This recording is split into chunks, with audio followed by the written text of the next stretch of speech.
Hey everybody, thanks for checking out another video. I really appreciate it. Today's video, I'm gonna be talking about the shad spawn. It's kicked off here. Unfortunately, I haven't got on it yet this year. Not good. The past 3 weekends I've went.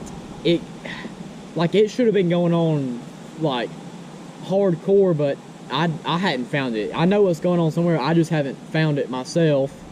But when I do find it, my favorite bait, hands down, is a spinnerbait. I mean, that's like the #1 shad spawn bait. Everybody throws it, but the reason everybody throws it is because it works so good. So I'm just going to go over my setup, how I throw mine, what I do. So first thing, 7'1", medium heavy, perfect length, plenty of power, throw it far. Got a soft enough tip where you don't rip out of their mouth before they even have it. Just a good all-around rod for a spinnerbait. Open water, around some cover.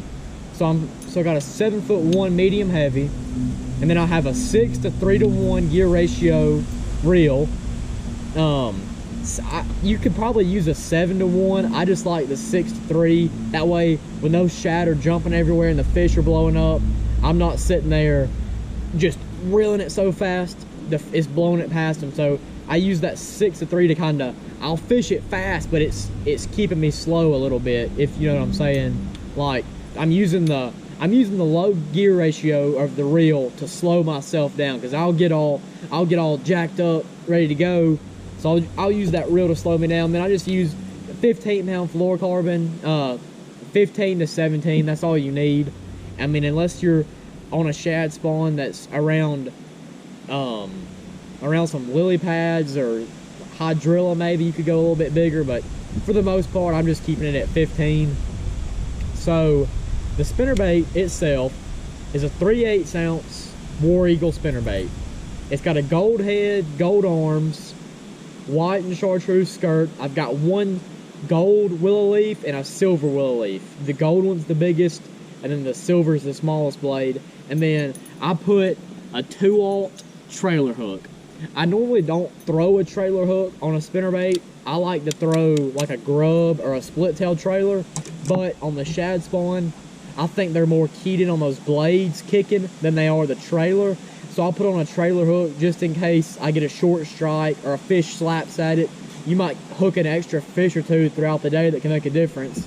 So I just put on a 2/0 trailer hook. Now this is perfect around, I mean, where the shad are spawning. Some willow grass on the bank, a seawall, riprap, a boat dock. I know it's hard to throw a spinnerbait under a boat dock, but if you have enough out of the water, you can kind of flip it up under there. You can't really skip it that good, but you can get up on that boat dock a little bit, or like a floating boat dock, a marina, anything. I mean, a bluff wall, just wherever those shad are spawning. This is where you can throw it. You can see I've actually got a little bit of grass still on mine from last time I used it. But no, that's one of my favorite baits. I mean, I don't do anything to it. All I do is open the pack, throw that trailer hook on there, and I'm ready to go. But that's all I got, guys. Just a 7'1" medium heavy rod, 6 to 3 gear ratio reel, 15 to 17 pound fluorocarbon, and then just that spinnerbait, just white and chartreuse. You can go all white, you could go all chartreuse. It really doesn't matter. It's just a preference thing. My preference is the chartreuse and white.